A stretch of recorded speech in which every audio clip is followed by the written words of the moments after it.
Bom, graças a Deus, nós estamos aqui para a nossa aula de hermenêutica, nesse nosso curso de Ciências da Religião, nível médio. Nível médio, aula de hermenêutica, o livro que está sendo estudado é esse aqui. Princípios de Interpretação Bíblica, de Louis Berkhof.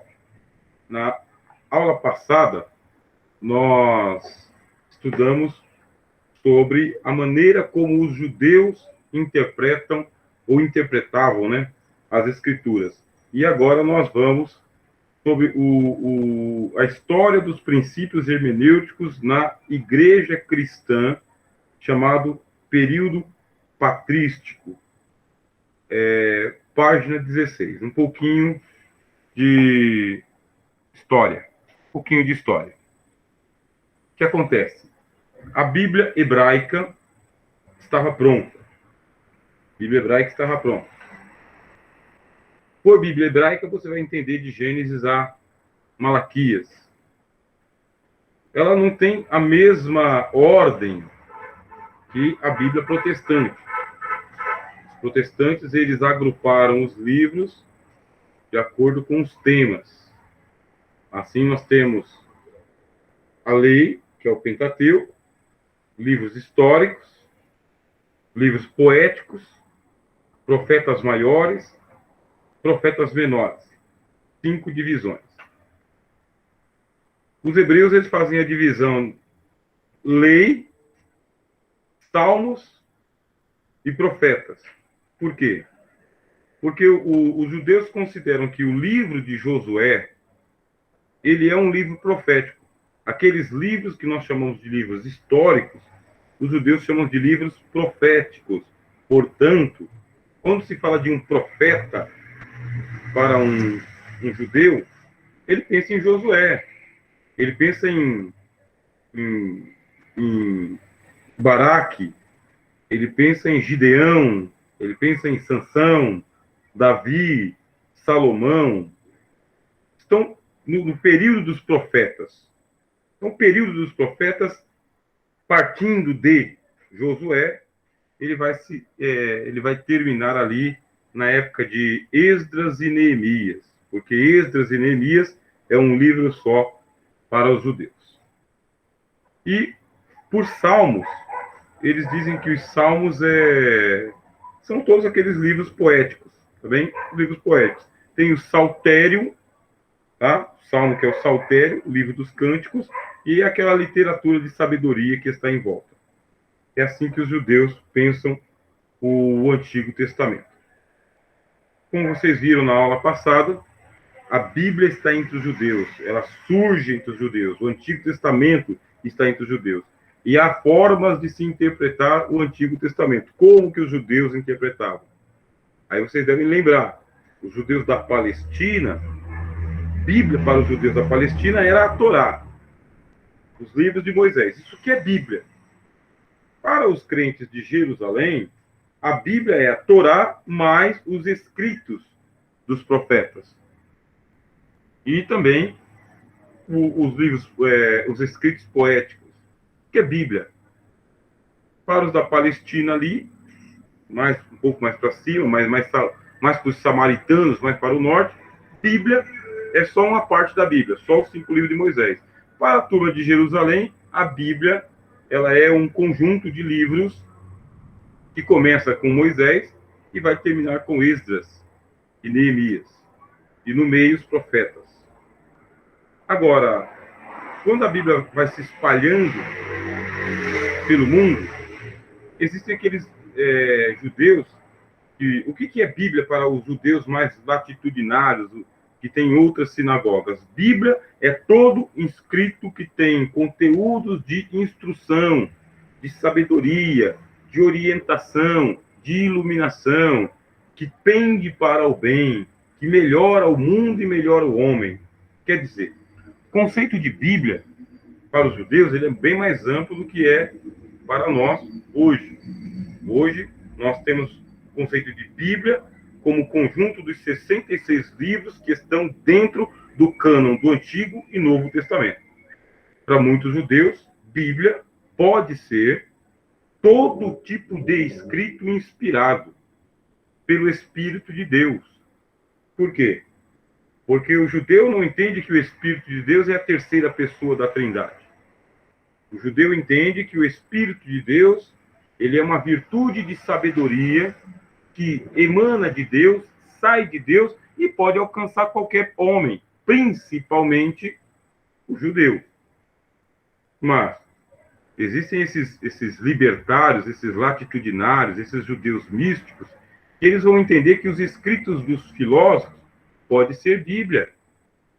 Os escritos poéticos de outros povos pode ser Bíblia.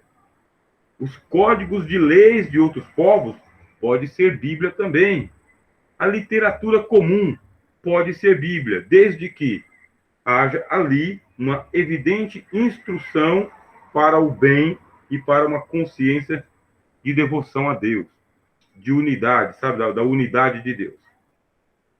Esses aí são chamados de latitudinários ou universalistas. E o que vocês aprenderam também? Vocês aprenderam que lá em Alexandria se instalou uma comunidade de judeus e eles interpretavam esse montão de livros, chamado Bíblia, eles interpretavam de maneira alegórica. Eu expliquei isso para vocês. Lá em Alexandria, a capital do Egito, eles interpretavam a Bíblia de uma maneira alegórica, quer dizer, não é só a letra no papel, é a letra com o sentido por debaixo da letra. É algo mais, é o espírito da letra. Isso está lá em Alexandria. Isso aí é judeus, Antigo Testamento. Chegou o Novo Testamento. Chegou Cristo anunciando o Evangelho, e o Senhor Jesus ele inicia a pregação do Evangelho dele pela Galileia dos gentios, a Galileia das nações, meus irmãos. Isso é importante para a hermenêutica cristã. O Evangelho não começou sendo pregado na Judéia, não começou sendo pregado entre os crentes de Jerusalém, dentro das sinagogas fundamentalistas dos palestinos. Cristo começou a pregar o Evangelho na Galileia. E o que era a Galileia? A Galileia, ela era uma espécie de alfândega da Palestina, aonde aportavam todas as pessoas de qualquer etnia, de qualquer crença, de qualquer povo, e que vinha para morar ali na Palestina, e ali tinha um pedaço de chão. Isso era Galileia. Por isso é chamado Galileia dos gentios ou Galileia das nações. Ali existiam os helênicos, gregos, tinham os judeus, tinham os latinos, tinham outros povos do Oriente. Ali na Galileia, do outro lado do lago de Genezaré, haviam 10 cidades gregas que recebeu o nome de Decápolis. 10 polis, cidades. Decápolis eram cidades helênicas. A sinagoga de Cafarnaum era uma sinagoga com arquitetura voltada para as arquiteturas romanas, patrocinada por um centurião romano, inclusive, né? Diz a Bíblia. A grande sinagoga de Cafarnaum. Quer dizer, ela não tinha aquele formato fechado de sinagoga ortodoxa rígida. Era uma sinagoga mais ampla, mais aberta, por causa que na Galileia haviam muitos gregos, judeus helênicos, judeus mistos, judeus misturados, vindo de várias partes do mundo.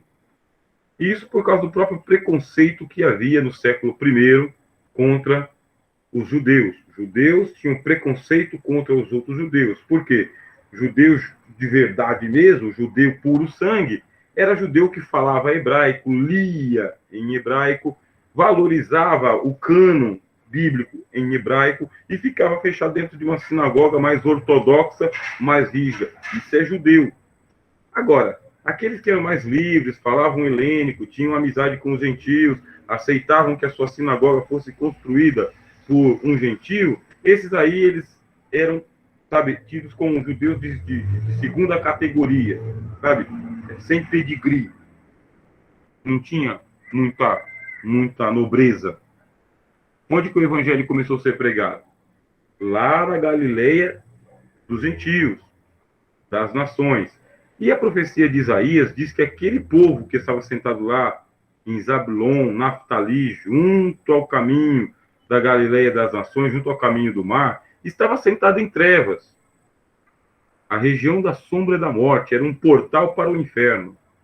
E diz que ali foi que a luz raiou. Viu uma grande luz. Jesus começou a pregar o evangelho. E que Bíblia que Jesus usava? Cristo usava a Bíblia chamada Septuaginta, que é a tradução do hebraico para o grego. Não é uma Bíblia, palavra por palavra, do hebraico. É uma tradução. Só que era uma tradução tão poderosa, tão boa, tão verdadeira, tão fidedigna, que os judeus usavam igual se usavam a Bíblia hebraica. Eles não desconfiavam da Septuaginta. Jesus falava o grego, porque ele é galileu. Jesus esteve durante a sua infância no Egito. E o Egito, ele era helenizado. Isto é, o Egito falava o grego. Alexandria, sabe? Alexandria é o lugar da filosofia platônica, filosofia grega. Cristo esteve no Egito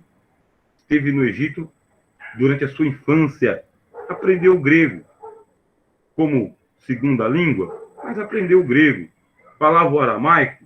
Sim. Falava o grego? Sim. Cristo foi para Nazaré, que fica na Galileia. Qual é a língua ou o dialeto que é falado lá? É o dialeto do aramaico misturado com o grego. Bem, aramaico misturado com o grego. Bom, aí Cristo vai começar a pregar. Ele prega usando a Septuaginta, a Bíblia em grego. A Septuaginta. Nas sinagogas, que se entende a língua que ele está falando, que é em grego. Junto ao mar da Galileia, onde tinha muitos judeus que falavam também tanto o aramaico quanto falavam o grego.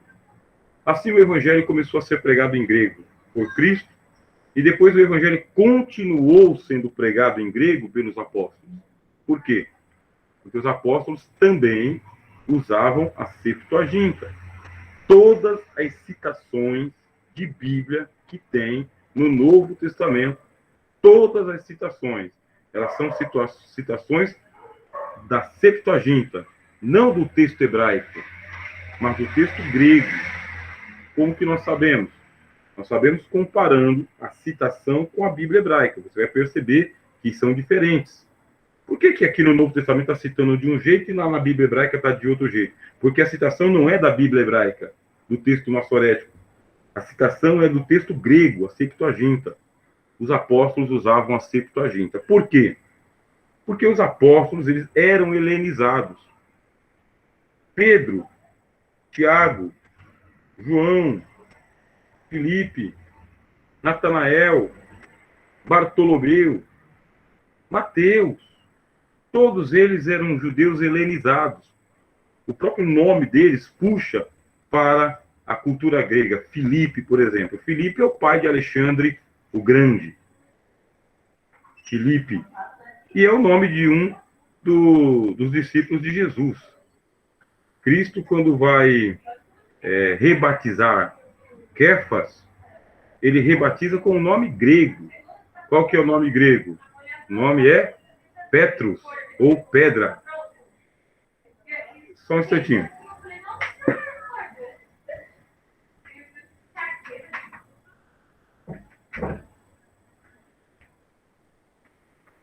Aí, bom, obrigado pela paciência. Então vocês estão entendendo que aí Jesus vai rebatizando os apóstolos dele, e os apóstolos vão recebendo nomes helênicos, tá bem? Tiago e João, são Boanerges, os filhos do trovão, palavra grega também. E por aí vai. Cristo está assumindo, Cristo, nosso Senhor, está assumindo que a tradução da Bíblia para o grego é palavra de Deus. Isso aqui é princípio hermenêutico, irmão. Para você não ficar confuso nunca com a Bíblia. Nunca. A tradução que você tem em mãos, ela é palavra de Deus. Não é porque está em português que não é palavra de Deus. Não é porque existem variantes na tradução que deixou de ser palavra de Deus. Não é porque tem algumas omissões de um texto e de outro que deixou de ser palavra de Deus. Jesus assumiu a Septuaginta, que era uma tradução, como palavra de Deus. Isso chama-se metodologia do Novo Testamento. É como o Novo Testamento apresenta a doutrina. Isso é metodologia. Cristo assumiu uma tradução como palavra de Deus. E os apóstolos também assumiram a tradução como palavra de Deus.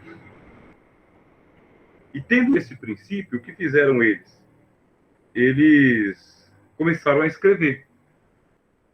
Os apóstolos começaram a escrever. Primeiros escritos dos apóstolos foram os escritos dos ditos de Jesus. Por que os ditos de Jesus? Quando vocês quiserem abrir o microfone e falar, vocês levantem a mão e vocês vão falar, tá bem? Os ditos de Jesus. Jesus ele é seguido por muitos gramáticos. Quem são os gramáticos? São os escribas, os escritores, os escrivães. Tinha muita gente que sabia escrever e seguia o Senhor Jesus. Seguia. E esses gramáticos, eles escreviam os ditos de Jesus, palavras de Jesus, frases que Jesus pronunciava. Muitos deles conseguiam pegar partes longas das palavras de Jesus, e outros nem tantos assim. Os apóstolos estavam de perto. Cristo trouxe para o corpo apostólico um gramático. Mateus. Mateus era um gramático. Ele não era um escriba profissional, mas ele era um gramático. Ele escrevia na alfândega, cobrador de impostos. Falava o grego, obrigatoriamente. Falava o latim, obrigatoriamente. Falava o aramaico, obrigatoriamente. No mínimo 3 línguas. Levi, que foi rebatizado com o nome grego Mateus. Bom, Levi, nome hebraico, foi rebatizado com o nome grego Mateus. O que faz o Mateus? Escreve.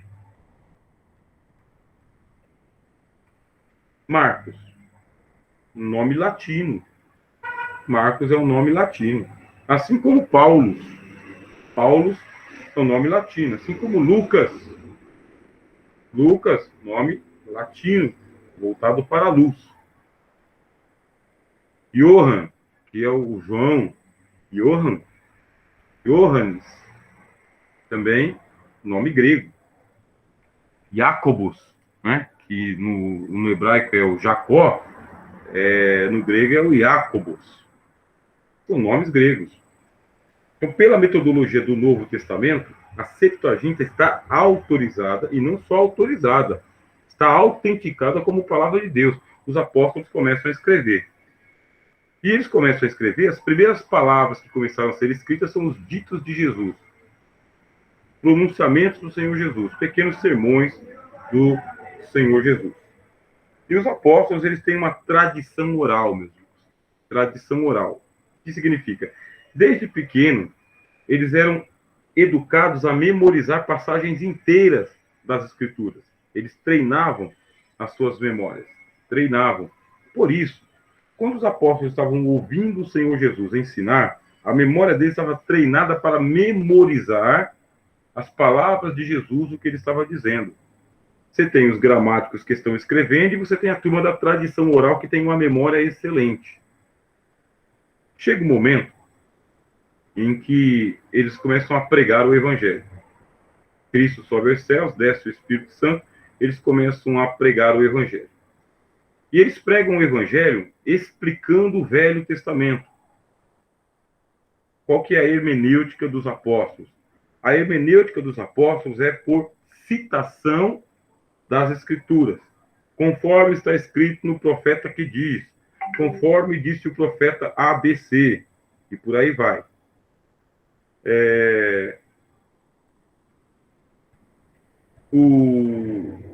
Deixa eu retomar o meu raciocínio aqui. As preocupações da vida. É que eu estou conversando com vocês aqui, estou com um problema para resolver, peço orações.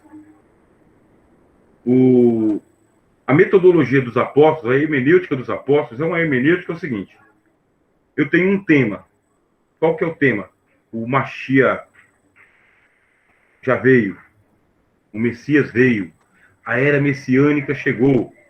O Espírito Santo não é só uma virtude, o Espírito Santo é a terceira pessoa, é Deus conosco.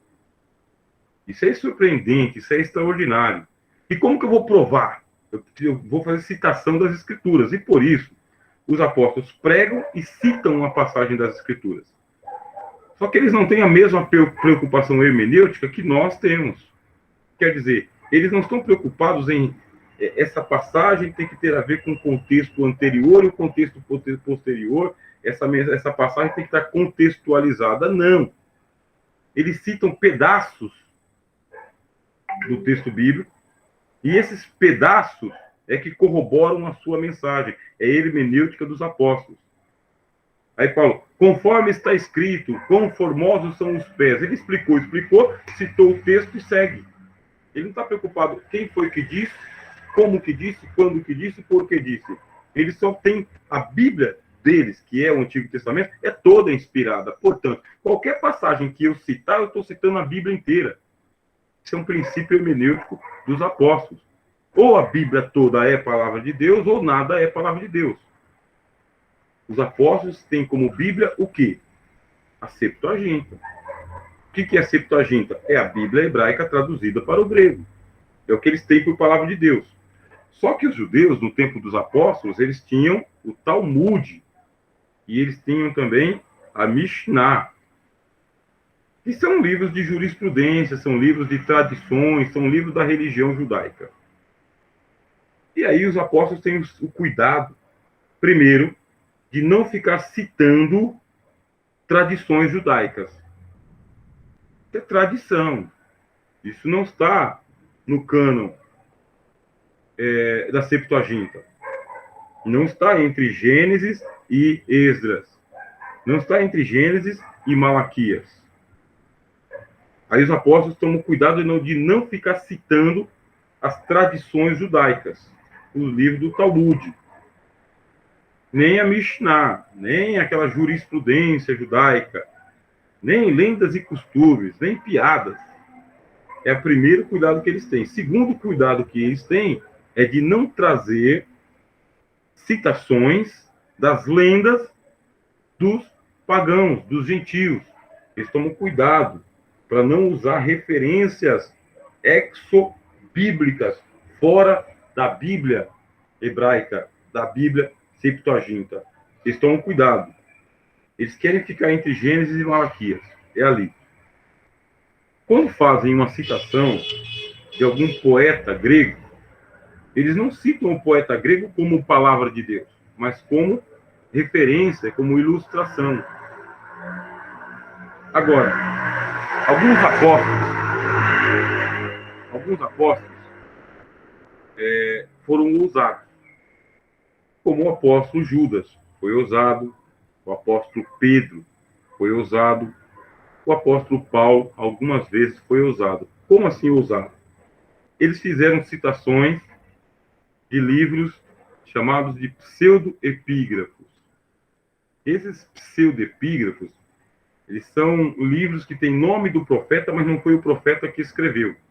Assim, eles têm o livro de Enoque, que não foi Enoque que escreveu. Eles têm o livro da Assunção de Moisés, que não foi Moisés que escreveu. E tem um livro que rodava por ali, que era a Descida de Cristo ao Hades. Já é um apócrifo. Bom, Pedro faz citação desses textos, Judas faz citação desses textos, e Paulo faz citação desses textos. Mas é só citação. É citação.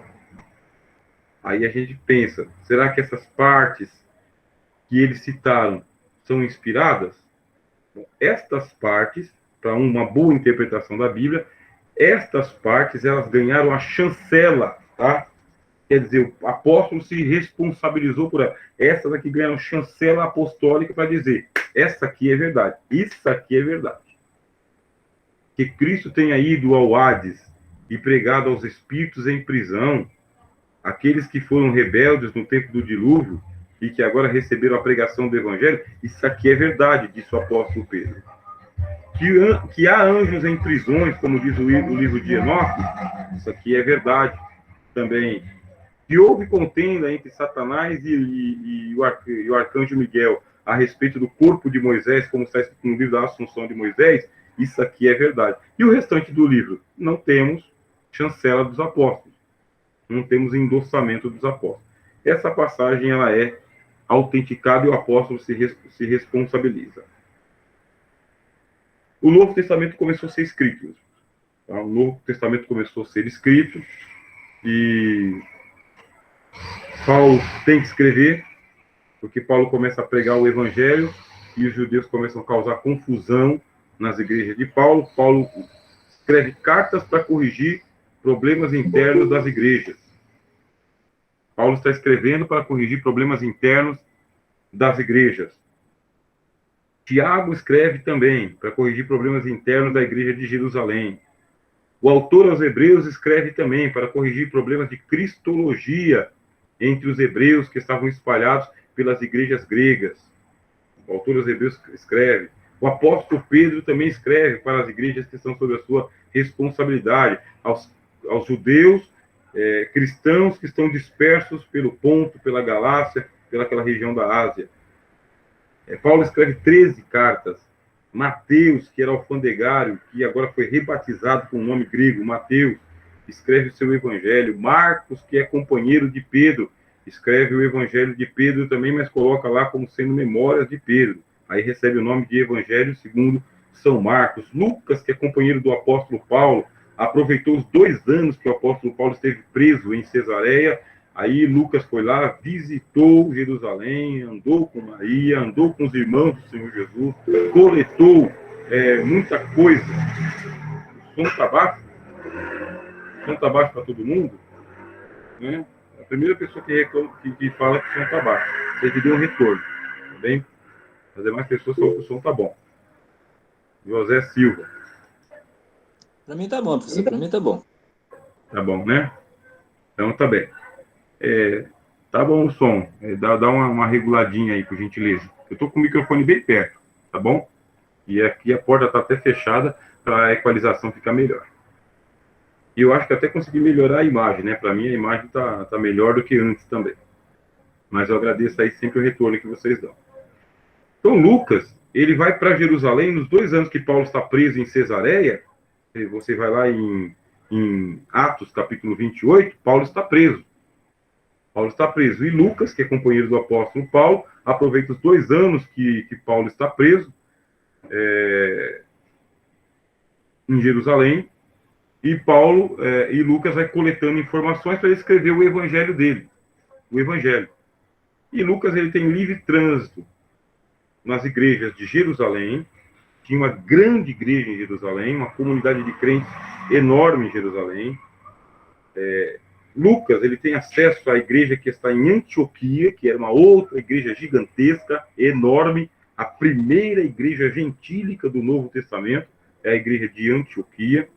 E Lucas ele também tem livre trânsito nas igrejas da Galácia, da Europa, da Ásia. Lucas ele é conhecido do autor aos Hebreus. Fala o grego extraordinário, o grego que Lucas usa para escrever o Evangelho e o livro de Atos é um grego clássico, sabe? É um grego refinado.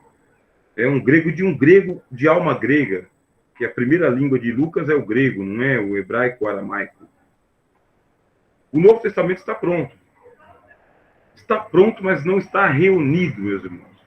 Isto é, cada uma das comunidades, das igrejas, tinha cópias da Septuaginta, que é a Bíblia dos judeus, e cópia da Carta dos Apóstolos. Algumas igrejas tinham os 4 evangelhos, outras igrejas tinham 2 evangelhos, algumas igrejas tinham 3 evangelhos, algumas igrejas tinham 7 cartas de Paulo, outras igrejas tinham 10 cartas de Paulo, algumas igrejas tinham 2 cartas de João, outras tinham 2 cartas de Pedro. As cartas estavam espalhadas, inclusive o próprio Apocalipse, que foi escrito por num grego ruim, tá bem? Quando a gente fala que foi escrito num grego ruim, é porque o livro do Apocalipse ele não foi escrito obedecendo às normas gramaticais da escrita. Ele precisa realmente de um hermeneuta, de um exegeta, de um tradutor, de uma pessoa treinado para que a tradução do grego para outra língua seja bem compreensível, porque o grego do Apocalipse é um grego que ele não tem muitas concordâncias ortográficas ou gramaticais. Ele tem que ser corrigido, o texto. Diferente do grego do Evangelho de João. O Evangelho de João é escrito num grego polido, num grego refinado, num grego brilhante. Parecido com o grego das 3 cartas de João. É um grego muito bom também. Mas o grego do Apocalipse, não. O que se entende? Se entende que João, o apóstolo João, tornou-se o último líder vivo da igreja, porque todos foram mortos. Todos os apóstolos de Jesus foram martirizados. Todos, irmãos. Todos. Ou crucificados, ou esfolados, ou apedrejados, ou empalados, ou afogados, arrastados pelas ruas, decapitados. Todos os apóstolos de Jesus foram mortos. E João, ele sofreu desterro, ele foi banido, perseguido muitas vezes. Mas ele se tornou o líder da comunidade cristã na Ásia Antiga. Ele se tornou o grande líder. E quando se diz assim, ele se tornou, quer dizer, todo mundo morreu, ficou o apóstolo João. Ele assumiu a cadeira. E ele assumiu a cadeira das igrejas da Ásia, tá bem? As igrejas da Ásia, você vai encontrar aí uma lista delas em o Novo Testamento. E a sede da igreja da Ásia é em Éfeso. Você tem uma grande igreja em Jerusalém, a primeira igreja dos judeus. Você tem uma grande igreja em Antioquia. Você tem uma grande igreja em Alexandria. Você tem uma outra grande igreja em Éfeso e uma outra grande igreja em Roma. 5 sedes. 5 sedes, quer dizer, capital de província, onde tem grandes igrejas.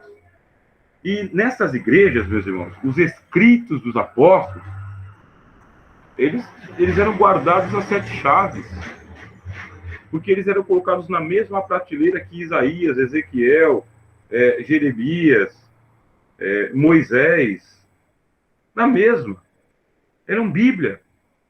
A igreja do primeiro e do segundo século começou a acatar os escritos dos apóstolos em pé de igualdade com o livro dos profetas. Aí chamou-se Antiga Aliança e Nova Aliança. Antigo Testamento e Novo Testamento. Só não estava reunido num livro só.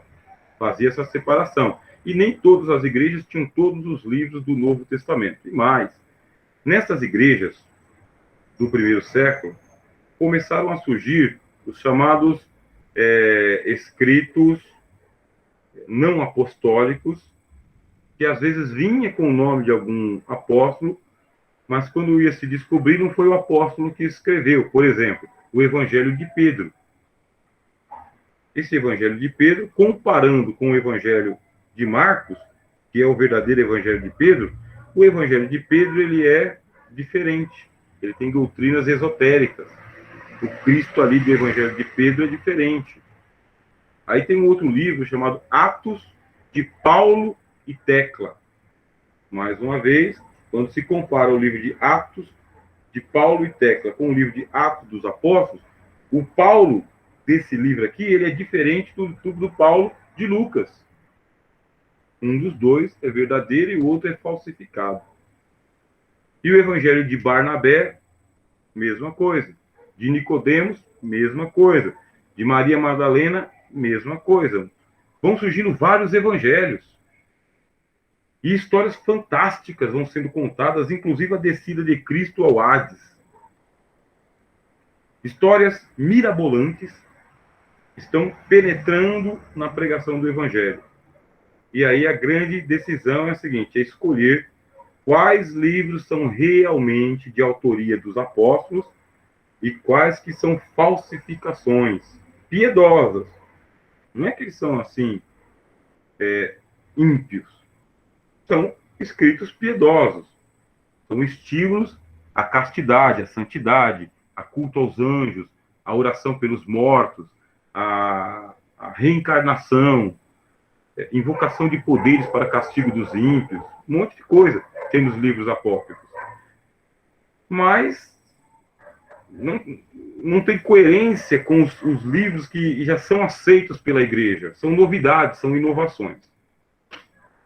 E por isso, no segundo século, surge o movimento da patrística, tá bem?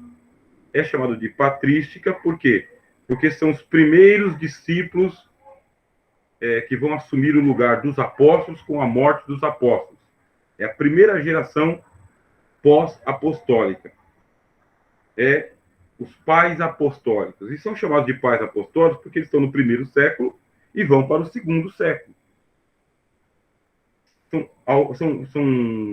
São pastores de igrejas que estiveram aos pés de João, o apóstolo João, né? Que é a grande figura. João, que é o último dos apóstolos, que ainda está vivo e sai do cenário histórico no final do primeiro século. Muito bem. Agora a decisão é a seguinte, dos pais apostólicos.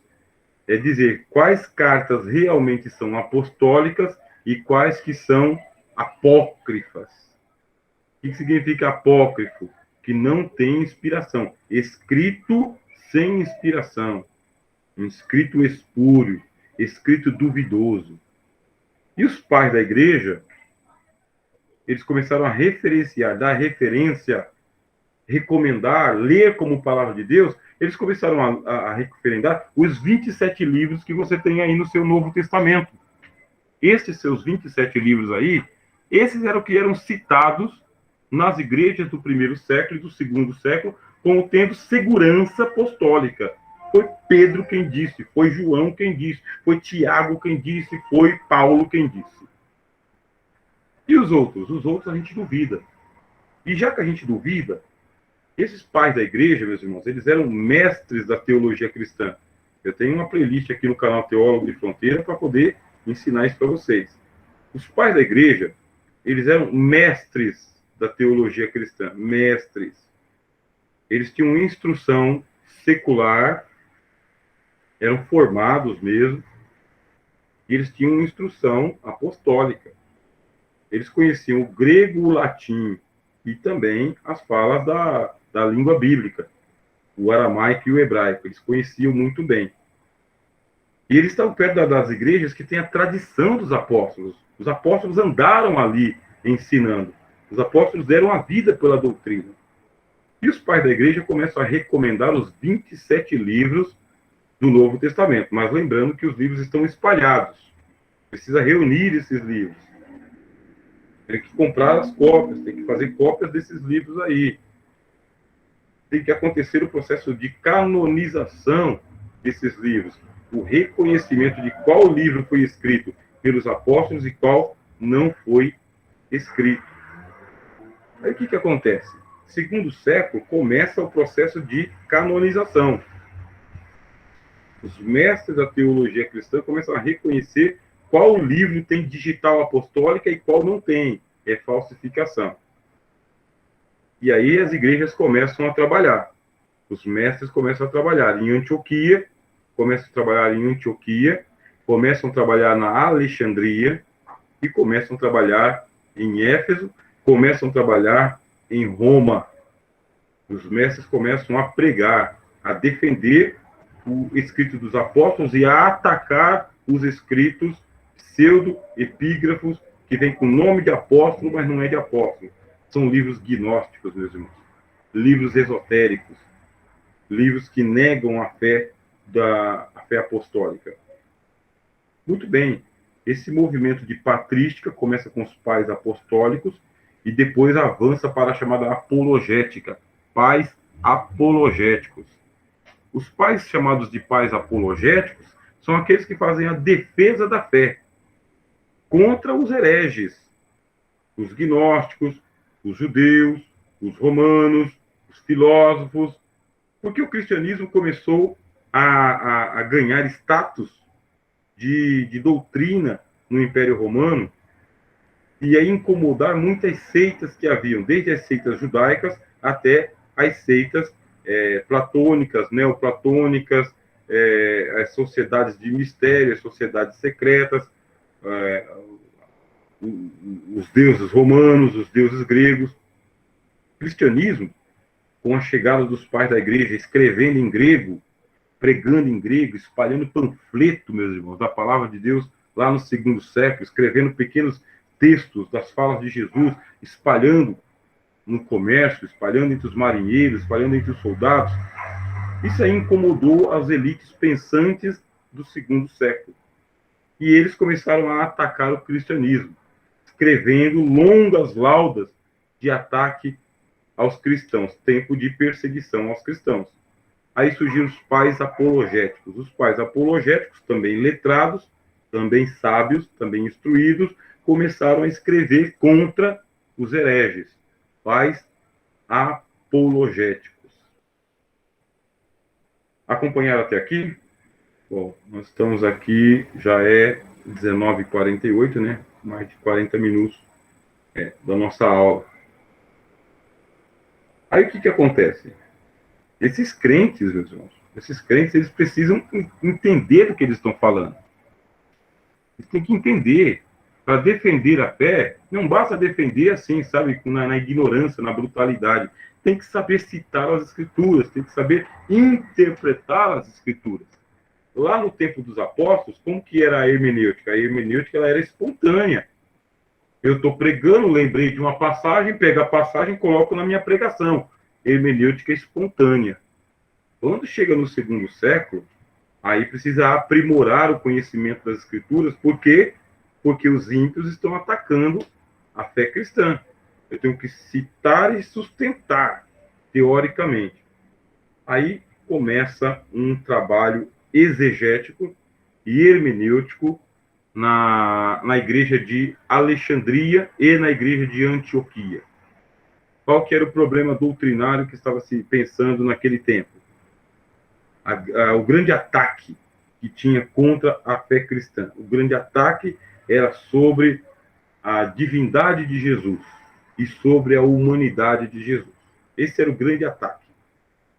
De um lado, atacavam a humanidade de Jesus. Do outro lado, atacavam a divindade de Jesus. Se Jesus é homem, ele não é Deus. Se Jesus é Deus, ele não é homem. É assim que atacavam. E isso aí foi minando o ânimo dos crentes comuns. Minando mesmo.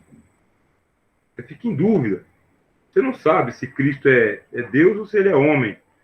Aí surge a igreja de Antioquia, que se organiza como uma escola. Surgem os padres antioquenos, sabe? Os grandes mestres da teologia em Antioquia. E os padres alexandrinos, os grandes mestres da igreja de Alexandria. E os dois têm metodologias de interpretação diferentes.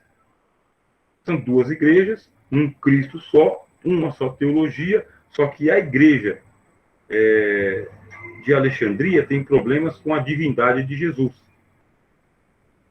A igreja de Antioquia tem problemas com a humanidade de Jesus. Como que vai resolver isso? Aí lá surge a figura de Clemente de Alexandria. Clemente de Alexandria. Como vocês sabem, Alexandria fica no Egito.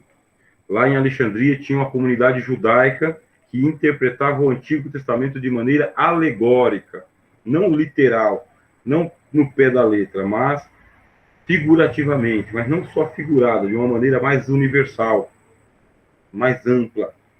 E essa metodologia dos judeus de Alexandria começou a ser utilizada por Clemente de Alexandria, que também alegorizava. Só que Clemente, ele não alegorizava tudo. Clemente não alegorizava tanto. Clemente tentava segurar o texto. Até que surgiu o discípulo dele. E o discípulo de Clemente foi Orígenes de Alexandria. Deixa eu ver se eu acho aqui o texto para compartilhar com vocês. Se eu achar, Eu já passo. Poram, poram, poram, poram, poram.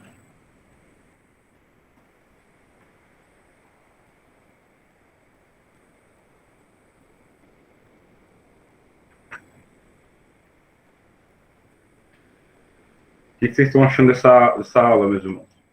Como vocês estão fazendo para entender, hein? Está sendo didático? Está sendo maçante? Como que tá para vocês aí? Para mim tá beleza, professor. Obrigado, meu irmão. A gente trouxe aí várias partes assim que realmente tem que ir nesse detalhe. Na minha opinião, tá muito bom. José Silva? Para mim tá bem. Tá bom, professor. Eu já tinha passado por alguma dessas coisas que o senhor está passando aí. Eu já tinha lido em alguns livros, né? Alguns casos. Eu não conhecia tudo, né? Mas já tinha passado por alguma coisa. Então não me é muito estranho, não. Tá bem. Fico feliz. Não estou conseguindo aqui compartilhar a tela. O vídeo. Está aparecendo. Vamos lá, meu filho. A tela inteira. Por aqui. Vou compartilhar. Vamos lá. Está aparecendo o texto para vocês aí? Viram o texto agora? Me deu um retorno. Sim. Sim, para mim apareceu. Então, aqui, ó. Clemente de Alexandria, ele foi o primeiro a aplicar o método alegórico à interpretação do Novo Testamento, assim como ao Antigo. Quer dizer, assim como Fílon de Alexandria, ele aplicava o método alegórico ao Antigo Testamento, o Clemente em Alexandria, no Egito, faz o mesmo com o Novo Testamento. Ontem, na aula que vocês participaram, vocês viram nós utilizando as metodologias de Orígenes, tá bem? Ele propôs o princípio de que toda a escritura deve ser entendida de maneira alegórica. Isso foi um passo à frente em relação aos outros intérpretes cristãos e constitui a principal característica da posição de Clemente. De acordo com ele, o sentido literal só poderia fornecer uma fé elementar, enquanto que o sentido alegórico condiziria a um conhecimento real. Vamos aqui, então. Nós temos aí Clemente, em Alexandria. Ele aprende a interpretar a Bíblia. Aí ele fala, nós temos que interpretar a Bíblia toda, Antigo e Novo Testamento, usando o método alegórico. O que é o método alegórico, meus irmãos? Para vocês entenderem, tá? Método alegórico. Platão, ele disse, estamos na caverna. Todo mundo está na caverna. Estamos na caverna, nós não vemos as coisas, nós vemos as sombras. E a gente tem que ficar interpretando sombras. Interpretando sombras. Temos que sair da caverna, avançar para a luz. E a Dani? Aí? Temos que avançar para a luz. Se nós não avançarmos para a luz, vamos ficar aqui o tempo todo nos batendo com as sombras. E aí é um processo de iluminação, de ilustração. Aí o Platão fala, quando você sai da caverna, o que você vê? Você vê o mundo real. Você vê o cavalo de verdade, a árvore de verdade, o pássaro de verdade, os homens de verdade, não como sombras na caverna. A Bíblia, quando você está interpretando ela, pela metodologia de Platão, você está sendo enganado pelos teus sentidos. Quer dizer, você tem um preconceito, você lê o texto literalmente e você fica enxergando sombras. O texto literal são sombras da realidade. Você, como intérprete, você tem que fazer o quê? Você tem que sair da caverna, das sombras, e acender as lâmpadas. Para você acender as lâmpadas, aí pronto. Você tem que ler a Bíblia todo, o tempo todo, o dia todo, para sempre. Você não pode perder vírgulas do texto, você não pode perder palavras do texto. Você tem que ler a Bíblia. E você vai retirando as camadas de doutrinação que você recebeu. Você foi doutrinado por gente que não sabia interpretar a Bíblia direito. Ó, que drama! Gente que não estudou a Bíblia de capa a capa, gente que não foi preparado, gente que foi doutrinado por uma denominação, foi doutrinado por um preconceito religioso, e essa pessoa chegou e interpretou a Bíblia para você, e você creu nela. Você creu.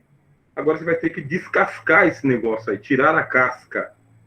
Você vai ter que você mesmo se desintoxicar do vício de religião que você tem. Este aqui é um processo de purificação do teólogo, do hermeneuta. Você vai fazer esse processo. E quando você fizer esse processo, não é só o texto preto no branco, em português, em inglês ou em hebraico. É o que significa. É o espírito que está no texto. Aí é Clemente mesmo. Clemente tem esse princípio de que eu não estou entendendo o que está escrito aqui, portanto eu tenho que estudar mais. Tenho que meditar mais, eu tenho que descobrir o que significa isso. Para isso eu tenho que ler a Bíblia toda, Antigo e Novo Testamento. Eu tenho que interpretar o que significa a cruz de Cristo. E eu dou um exemplo para os irmãos daqui a pouco na aula de exegese. Mas eu vou adiantar. A cruz de Cristo é um fato histórico. Vamos supor que você está aprendendo com Clemente. A cruz de Cristo é um fato histórico. Cristo pendurado na cruz das 9 da manhã às 3 da tarde, uma sexta-feira, antes de chegar o Shabat. 3 horas antes de chegar o Shabat, sexta-feira, sexto dia, está acabando, pega, tira o homem com pressa da cruz e coloca numa rocha, num corpo mais ou menos embalsamado. Antes de dar 6 horas, fecha-se a tampa do sepulcro, casa. Ponto. Esse é fato histórico. Cristo verdadeiramente morreu, como diz o credo. Já dou a palavra para o senhor, tá, irmão Erlan? Para terminar o raciocínio. Ponto. Esse é fato histórico. Aí vem a pregação da teológica, a interpretação teológica que Paulo dá. Cristo morreu pelos nossos pecados. A interpretação teológica. O fato histórico é que Cristo morreu na cruz. O fato teológico é que Cristo morreu pelos pecados. Ponto. E aí, parou a interpretação por aí? Clemente de Alexandria diz, não. Tem algo mais. Tem a interpretação que é uma interpretação alegórica. É uma interpretação mais profunda. É uma interpretação para poucos. Muito trabalhosa, que não dá para ser explicado na escola bíblica dominical e nem na aula de hermenêutica, não dá. Esse fato histórico está ligado com uma cena do Apocalipse, capítulo 5, meus irmãos. No capítulo 5, Apocalipse mostra a morte de Jesus ao vivo e a cores, não na terra. Apocalipse, capítulo 5, mostra Cristo sendo morto ao vivo e a cores nos céus. Não na cruz, mas no trono de Deus. Cristo está sendo morto no trono de Deus, pelas mãos de Deus. Você enxergou isso aí alguma vez na sua vida, irmão? Alguma vez você já leu isso aí? Cristo está sendo morto nos céus e não na terra? Cristo está sendo morto pelas mãos de Deus e não pelas mãos dos romanos? E como que você vê isso aí? É porque João está em prantos, João está chorando, igualzinho ele está ali ao pé da cruz, irmão. Igualzinho. Leia o Evangelho de João. Todos estão chorando, e João está chorando muito, junto com a mãe de Cristo. Ele tem que olhar para o trono, mas ele não consegue olhar para o trono. João não consegue olhar para o trono. Nem a mãe consegue olhar para o trono.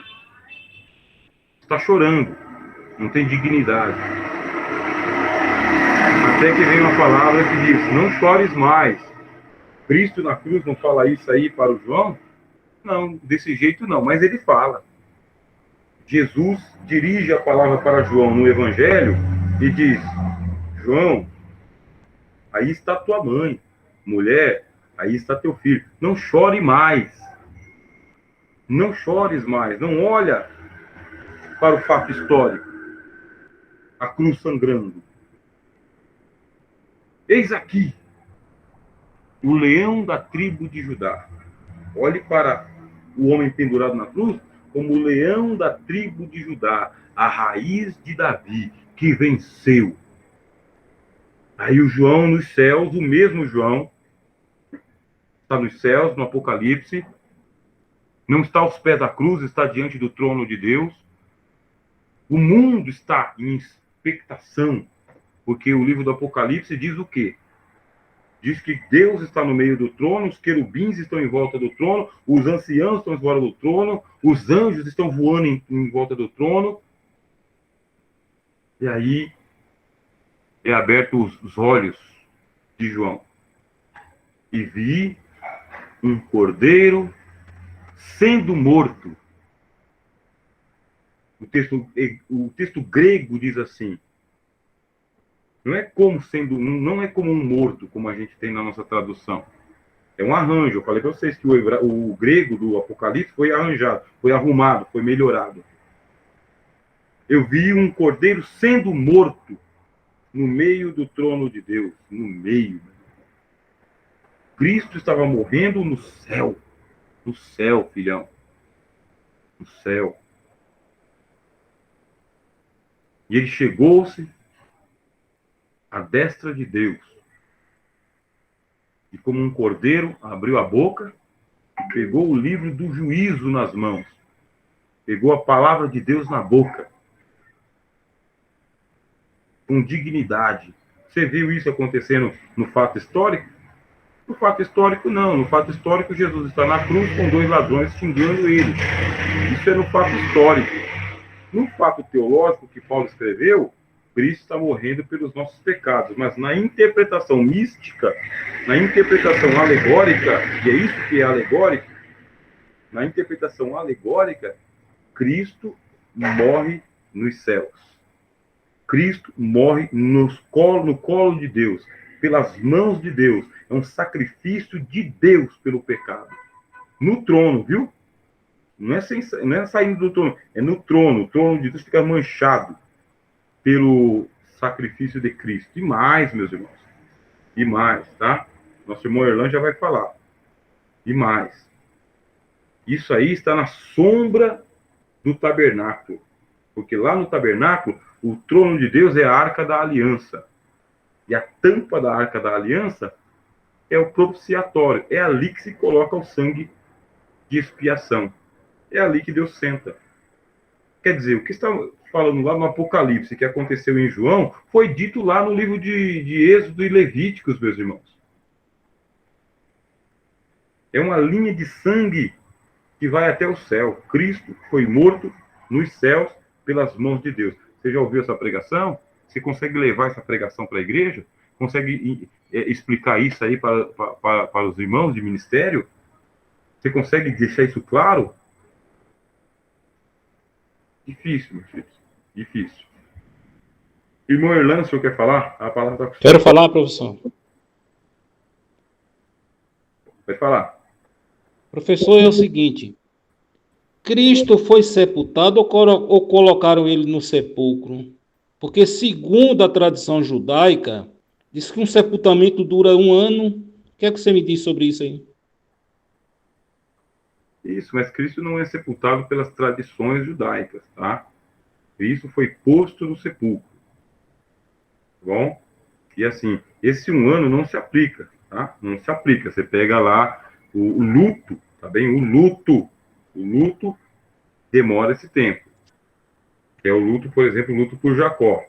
O luto por Jacó demora uma vida. O luto por Raquel demora uma vida. Mas não o sepultamento em si. Tá bem? Irmão José Silva? Professor, falando, esse assunto aí é novo. É novo no sentido do entendimento, né? Porque a gente sabe que o Senhor Jesus está escrito que ele foi morto desde a fundação do mundo, né? Tem um texto que reza isso. Mas a gente explicar essas coisas tem que passar por uma aula. E olha que depois de uma aula dessa ainda é difícil explicar. Temos que passar por um novo nascimento, meu amigo. Sabe? Um novo nascimento. É um negócio profundo, um negócio complicado mesmo. Você imagina, rapaz, nós aqui tentando explicar as coisas que acontecem no céu, aqui sem nascer de novo? Como disse o apóstolo Paulo, são loucura para os que perecem. Cristo Não sendo vê, não, morto a gente não vê por isso, Deus dos não. A gente céus, não vê isso, não. só nascendo de novo, meu, para É. ver isso daí. Bom, é isso aí, irmão José. Bom, isso é para os irmãos verem, tá bem? O que seria a metodologia de fazer uma interpretação alegórica do Novo Testamento. Além de fazer do Antigo Testamento, que nem o autor aos Hebreus fez, ainda fazer uma interpretação alegórica do Novo Testamento. Do Novo. Pegar o fato histórico e transportar o fato histórico para o fato anistórico. Anistórico quer dizer fora da história. É entender fora da história. Cristo sendo morto pelas mãos de Deus é um exemplo. Tá bom, meus irmãos? Bom, a gente vai parar a nossa aula para a gente começar a exegese, porque eu vou pegar um texto do Apocalipse e nós vamos fazer exegese juntos aqui, daqui a pouco. Tá? Estamos aqui em 5 pessoas, são os que chegaram, os demais chegaram em outro tempo. Eu agradeço a Deus pela presença de vocês, nossa irmã Nice, nossa irmã Rosimeire, nosso irmão Erlan e nosso irmão José. Que a graça de Cristo esteja com vocês em nome de Jesus. Muito obrigado pelas orações de vocês. Nos ajudem aí. Temos uma batalha pela frente, que o Senhor nos fortaleça. Fiquem na paz. Até daqui a pouco. Amém.